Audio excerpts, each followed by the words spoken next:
welcome to Dave Talks, episode 7, and I'm talking today about respect and understanding.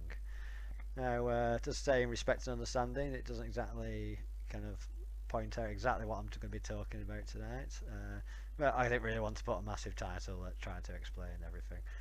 But what the kind of what I'm talking about when I talk about respect and understanding is basically within conversations with friends or just anybody, where when kind of the best usual one to talk about is politics, but the way I see it, it relates to anything in your life when you're talking to someone about it, and maybe you're passionate about it or you have certain feelings towards it, and you kind of come into contact with someone who maybe have the opposite opinion or the opposite feelings or something like that. And because if you don't have respect and understanding, that's when these conversations can break down and just turn into slanging matches or shouting matches, or could just hurt feelings. Things like that can happen. And I think we can all, if we all do a little bit better, we can all kind of help stop this. And we do get a lot on Facebook, people talking about how toxic the internet is and how toxic Facebook is, and it can be, it really can be. But the way I see kind of like Facebook and stuff like that is like a little microcosm of real life, of just what's around us. It's just the fact that because it's on Facebook, everyone's there in front of you instead of dotted around the world and the country and stuff, and you don't bump into them every second of the day. On Facebook you do. But I feel if we can learn to be better on things like Facebook, where it's kind of, very much in your face and very much a big thing, that can kind of bleed out into the rest of your life and the rest of your kind of you view things, how you view everything. So yeah, and I watched a TED Talks I think a few months ago about this kind of subject, and I can't find it now, unfortunately. I've been looking all day for it whilst watching other TED Talks videos, so I will keep trying to find it. But yeah, that talked about when kind of getting into debates and stuff, having respect and understanding for the other person. And I know that it can be a difficult thing to talk about or to accept, and obviously we know why, because we get really emotional about things, and it seems to be something where we're completely fine with appreciating this kind of concept when it comes to people we like and people that are on the same side of our opinions, things like that. But as soon as it comes to someone who we don't like, who we have negative feelings towards, or someone that we might not have negative feelings towards, but they are on the opposite side of a debate, that's when we start to kind of argue against respect and understanding and go into terms of, but this is what I'm trying to say, this is how I'm saying it, kind of thing, and they just need to appreciate that. And respect is definitely one, is the big one. How do you respect someone if if you don't respect their opinion or you don't believe their opinion? And I think that's the kind of crux of it, really. Why shouldn't you, respect them? And I don't mean respect them in the sense of like you should respect a police officer, or you should have respect for that person. You should, never say anything wrong against them or anything like that. I'm not saying that kind of respect. I just mean respect for the fact that they're a human being like you are. And yes, they might be bad, they might be doing horrible things or something like that, but that's come from somewhere. Something's happened to them, or something's happened in their life, or they've been taught the wrong thing. Many different factors could have created this person that you deem as a bad person, or is doing hurtful things to somebody. And I think that's what we're saying about respect, just understanding that, like a Nazi was born a baby and was just an innocent little thing and grew up and was kind of bred into that by people around him, or fell in with the wrong crowd at the wrong time. That's that's what we're going to understand. We're I know different to a Nazi. In the sense of I'm a human being and they're a human being. They've just had different upbringings, or they've had different things in their lives that have affected them, or or they've got something wrong that's made them think like that. They maybe the wrong information or something like that. So, and that's what I think we respect, not the fact that you should respect or you should believe their opinion, or you shouldn't go against their opinion because you have to respect them. More just kind of respect of what they are deep down, what they really are. Take away all the kind of stuff around them that makes a complex person. Just kind of boil it down to what they are, and they are just the same as you. And just shouting and screaming at them, or punching them, doing something like that, is not going to bring them to a better place. It's just going to push them away more. It's just going to justify what they're thinking. So if you're talking to a racist and you just start screaming and shouting in the face that Muslims have been here for hundreds of years now, that, you know, I mean, we need these people in HS, that you're a racist, that you're horrible because you don't like brown people. And some of those might be true facts kind of thing, but just saying it in that way, that's not going to get them to kind of reconsider their point of view. That's just going to get them to double down on it, or attack you, or do something negative towards you. And, you know, it might make you feel good for a moment or two because you said that, but you know, in the way I see it myself, I don't think it does help you. I mean, I think we pretend that getting angry, things like that, you know what I mean, is a good thing, like vengeance, like having, like, you know, revenge on someone. That's a very negative thing, but I think any one of us has in our lives and could quite easily just justify doing it at certain points. Like if, you know, someone cheats on you and the relationship breaks down, you could justify a little bit of revenge on them to make yourself feel better. And that's the point. You need to realise it. That's what it is. You're doing something now negative towards something else because you think that's going to hurt them, so they're as hurt as you, and they might feel your pain, and then it might give you some feeling of, you know what I mean, of closure, or that there's been some recompense to it. And I don't think that's true. I think it actually, you know what I mean, it will hurt you more mentally because you've done that bad thing, and even though you're justifying it consciously, subconsciously, I think if you are a good person, or I think most people, you know what I mean, you won't truly be good with yourself in what you did. And, you know, I mean, it's difficult. You know, I mean, I'm not saying any of this in a sense of this is me now. I'm Gandhi. I'm the Dalai Lama. I don't hate or get angry or, you know, the kind of thing. I'm not saying that at all. I'm talking about this conversation because that's the kind of conversation I'm having with myself. I'm trying to learn. I believe now in things like respect and understanding and compassion. And kind of fighting ignorance and hate with compassion, and kind of like trying to teach people and stuff like that. And also, just because I know that doesn't mean I'm good at it. So I'm trying to learn as I go, and that's why I'm kind of talking about this subject, because it's something that's on my mind a lot, and it's something I'm trying to learn to do. And it is something I'm now catching myself doing a bit, which is good. You know what I mean, in a sense of I'm now realising when I'm getting to conversations with people on like Facebook, on debates and stuff, that I might read what they're saying wrong, and then I might lash out with my own comments. I usually use comedy as a defence when I feel like I've been attacked, or if I feel vulnerable kind of thing, or if I just think, you know what I mean, they're taking a piss, I will kind of lash out with comedy. And I've kind of noticed that that's not the best way to react to it. I mean, I thought it was, 'cause it's like, it's comedy, so it's harmless, but it's not. You know what I mean, it's still, they at that point, if they said something to me and they believed it, and I read it and I thought they were taking the piss, or I thought they were wrong, and I just kind of laughed at them and stuff, which I have done on Facebook. I've kind of laughed at people when they've said things that I thought were stupid, and then now I realise, well, you know, I could have just asked them if that's what they exactly believe, or, you know, I mean, I could have like not laughed at them. I could have gone, I don't think that's true, or I don't think you should do that. But it's a natural reaction, and that's the thing we've got to kind of work against, really. You know what I mean? It's bad habits we pick up, and they're the ones we have to kind of work on. And if we work on them, and we get better at them, they'll help the rest of our lives. You know, helping all factors in our lives, dealing with people on the street. You know, I mean, dealing with people at work, and yeah, so that's exactly what I kind of think nowadays. Of I'm trying to respect people, and the understanding part of it is not just understanding them. It's trying to understand. It's trying to see it from where they're coming from. So if, say, you're having a debate on the NHS, and it's like you're on the kind of left side, and you talk to someone on the right side, and you're saying, oh, we should save it, and people need to, you know what I mean, need it and stuff, we need to put more money into it, and the other person's like, no, it's dead weight to us, we need to get rid of it, it's costing us too much money. Now, in that kind of conversation, I think both people, unless they're really good at kind of debating and having proper conversations, I think they would be like kind of angered at each other for having that other opinion.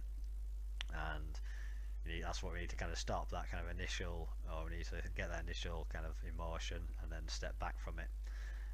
So just because, like, say I would believe I'm very much a kind of leftist, kind of compassionate person, so I'd like free healthcare for everyone and for everyone to be helped when they need helping. And I've talked to people who are kind of on the right side, and they're more kind of like, no, you have to look after yourself, things like that. And I've got really angry at people that said, like, what do you mean looking after yourself? That, you know what I mean? No, we need to help each other. And you know what I mean? And we've got into kind of arguments over it, and now it's kind of like, well, no, I should understand that yes, I mean, what I don't believe what they're saying is true. I don't believe we should all have to be able to just live on, I mean, stand on our own 2 feet for everything. And you know, I mean, and I think these people are people that have not been in trouble where they've had to kind of use the healthcare system. So they've probably gone, well, you know, that person's, you know, been sucking up all the taxpayers' money on it. I'm not using it, so fuck it. You know what I mean? And that to me is a terrible way to look at things. But I can't talk to them like that, because that's not going to change their mind. You need to talk to them in a way that you would talk to someone on your side of the opinion, when you're kind of just telling each other what you both believe and agreeing with each other. You need to talk to them in a sense where you're saying, right, I understand you're coming from this way of looking at it, but if you know what I mean, but I'm looking at it from this point of view, and you know what I mean, you might not have actually used the NHS much, and just basically not just attacking them, just saying, I understand your opinion and respect you for it, but I say it from this side, and this is where I'm coming from. You know what I mean, don't you get a bit of this? And I think 9 times out of 10, you know what I mean, you can come to some agreement in the fact that you know what I mean, you don't, you have a lot of the same opinions. It's just the fact that you're generalising each other's opinions at the time. And I have found, having conversation on Facebook and having text conversations, which I think's it's a kind of a terrible place to have these kind of discussions, but it's also a place where we're always on and always talking, so it's good and bad. I think we just have to get better at understanding. And yeah, I just don't think we basically read people's comments, and I've had it done to me, and I've probably done it to other people, where I've said, you know what I mean, something, I've said a few things, we're in a big debate about something, and I've put a few points across,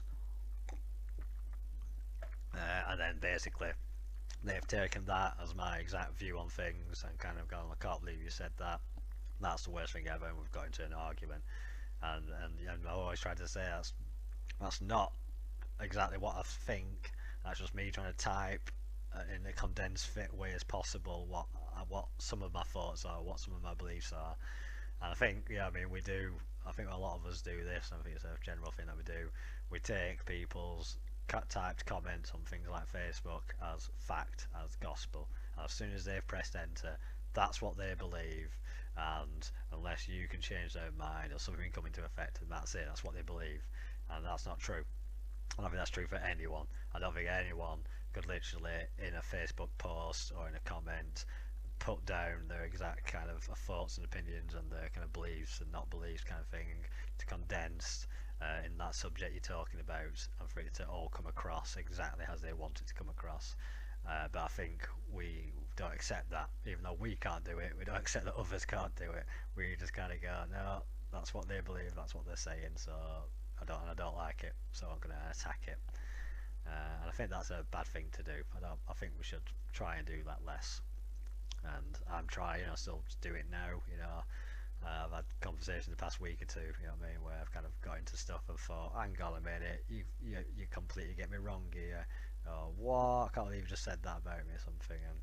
And even at the time, sometimes, I mean, I think I'm getting better now. I think like last year and previously, I get really angry and I got really het up. I think now I'm kind of laughing at it more. Like, I was like, oh my god, I don't think they actually mean that, but I can't believe they said it like that or something like that. I try and have a bit of a laugh about it now. But I think that's going to be kind of progression. I'm getting to that point now where I'm having a good laugh about it, a bit of joke, and then I want to take it further into learning how to do it myself. How to be more proactive in that way. Because I know if anyone that does it, if they get into conversations, then they can help steer that conversation in a good way.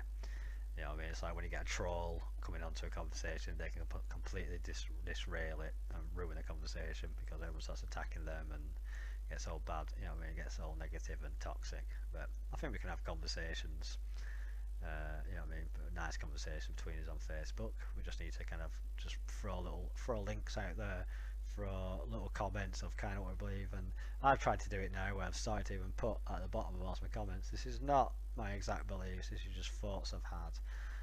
Just to try and reiterate that what I'm saying right now is not the capsule generalised view of what I believe. It's just some things I've thoughts about, or some things I kind of believe or think I believe. You know, I completely understand that all my opinions and beliefs are fluid and can change from moment to moment as I learn more. And I think that's another thing we need to be more confident with ourselves and other people. You know what I mean? I think we also kind of think maybe we get stuck in our ways, so we think other people are stuck in their ways, and I don't think anyone should, you know what I mean, be stuck in their ways. I think everyone should learn to realise that their opinions and beliefs are built on a small foundation of them, and that can constantly change. That's constantly growing. You know what I mean? That kind of foundation of you is growing all your life. So you need to kind of keep filling it up with new information and growing your opinions, growing your beliefs, adding more onto it. You know what I mean? You know what I mean? Your belief is not one thing; it's 1,000 things. You know, you might have faith in God. You might be a Christian. You might have faith in God, but that's not the whole belief of you, kind of thing. You know, your entire belief in life is not God exists and that's it. No. So I think we need to appreciate that more with each other and stuff like that. What we, you know, I mean, how, when we're talking to each other. I think that's about it with really. I think I was going to use some kind of like examples of like stuff that's happened, but yeah, now I'm kind of talking about it. I think that's pretty much what I'm trying to get at really. Just being more respectful, more understanding of other people and where they come from, well, I mean, what they're saying, and not just kind of instantly think because it's opposite to your opinion or belief that it's wrong instantly. You know, I mean, I'm not saying that you need to just kind of bow down to everyone else's opinions and change yours towards them. You know, but as I say, it's like, I mean, for a good example I think I could use is me becoming a vegetarian. I did beginning of last year, and I did that after watching some Netflix documentaries that kind of got me all wound up about the world and stuff, and I just kind of took that moment to go, I'm going to do something about it, I'm going to do something good with my life, and I basically become a vegetarian. And I instantly tried to become a vegan because I really wanted to, you know, go the whole hog. That lasted a couple of days, not really quickly, and I kind of went straight to vegetarianism instead. But at that point, I know I became a person who was, I mean, a bit offensive to people. I mean, I said I wasn't going to do it straight away. I said I'm going to do this, but I'm not going to become one of those veggies or one of those vegans. But I did. I instantly became one of them. I was sharing stuff, posts and links that I found on articles that were proving me right about all the horrible stuff in the world that happened because of it. And I was putting all this stuff up, trying to get people on my side by going, look what you're doing, and all I got was backlash, and you know, all I got was people like, shut up, Dave, basically. And I kind of quickly realised with that one that I just need to step back and, you know, what I mean, just more do it through, you know, we kind of show what I believe through my actions more than my words on that one. I mean, I will help out in bits and pieces when I can and stuff with like, I don't know. With petitions and stuff to stop things and to promote good stuff that's going on to help save the planet. But you know, I mean, nowadays I'll still promote that I'm a vegetarian and stuff, and you know, I mean, all that kind of thing. But that's all I do. I kind of promote it in a positive way, tell people what I'm doing, how good it is for me, and if they read that and go, "Oh, cool, Matt, I forgot that. That's interesting," or they look into it, then I feel like I've been successful, and that's where I kind of come with it now. And I can even have jokes with people now online, and I still get into debates about it with people, but I try not to go into the debate as in, no, you're horrible and evil because you kill animals, and you know, I mean, we need to get rid of all the farmers and stuff like that. Because I've got into a couple of conversations with people where they did think I was trying to suggest we literally abolish all farming, agriculture, all kind of meat industry, like the next day kind of thing, and I did have to kind of pull them back and go, no, I'll just like it happen in years time kind of thing, and that'd be my dream is where what I'm saying. So, and yeah, I think, you know, I mean, it helps with like when you're talking to try and get over these points to people when you realise like, oh, they might have taken something the wrong way, and trying in the politest way go, I think you've kind of took what I'm saying meaning wrong, here's more of an explanation of what I mean. And from the opposite view, you know, I mean, you need to realise that no one's a perfect auditor, you know what I mean, no one is perfect at debating and stuff like that. We do get flustered, you know what I mean, especially those we kind of bringing it back to the mental health, especially those with like mental health problems like anxiety and depression. You know what I mean, anxiety can be a terrible one for kind of making you kind of lose your point in conversation debates, or getting upset and getting angry and stuff and lashing out and frustrated because it's not really the kind of point to the conversation, it's the anxiety taking over. And I know myself, like I say on Facebook and stuff like that, when I've got into debates, and I've even started a couple of debates myself, and halfway through it, I've ran away from that post and not gone back to it because it just got my anxiety, just got me the levels going so skyrocketing, because I just thought, I can't read the next comment. It could be someone telling me how wrong I am and how horrible I am or something, and I just didn't want to do it, so I kind of pulled back and stopped myself doing it. And you know, I mean, now I realise that I just need to kind of promote this kind of way of talking and debating more, the kind of respect and understanding, the kind of compassion for everyone else, and understanding yourself that you might not be the best all the time at getting your point over, and that's true and the same for everyone else. We're all pretty much the same, you know, in that sense. We're all different, complex people that kind of fundamentally, you know what I mean, what affects and stuff like that biologically, we're all pretty much the same in that sense, and we need to understand that, I think, and yeah, appreciate that more. So yeah, I think I'll leave it there for the main conversation. I'll probably come back to this later. As I said, it's all kind of new. I'm learning these kind of things and listening to people reading blogs about it and stuff. So hopefully, as I get better at it myself and kind of get my thoughts and opinions in order, I'll come back to this subject like the rest of them and do kind of bigger videos on it in the future. I hope you enjoyed that, and if you appreciate my videos, give me a subscribe and a like on YouTube. Join my Facebook page, The Man Behind the Afro. I'm also on Twitter, and the Behind the Afro. There you go at the bottom. Yep. So yeah, just yeah, I should be posting lots more stuff on there. Appreciate the engagement and the comments anyone has. Thank you very much to everyone that jumped on my positive song list post further down on my wall. You can still go to that and put up your the kind of song, your most positive song that you've got, or the newest positive song that you found that kind of makes you uplifted and happy. Put the link on there, and I'm kind of making a playlist at the moment on my Behind the Afro YouTube channel, so I can use it and other people can use it if they want, and I'll just keep adding positive songs as people suggest them to me. And yeah, so yeah, I like to share this stuff, and I like to get things like this off other people as well. We all kind of share each other the stuff that makes us happy and positive, and we can all help each other. We might find something that we didn't think of before. So yeah, so thanks for that. So I'll catch you later, guys, and have a good one.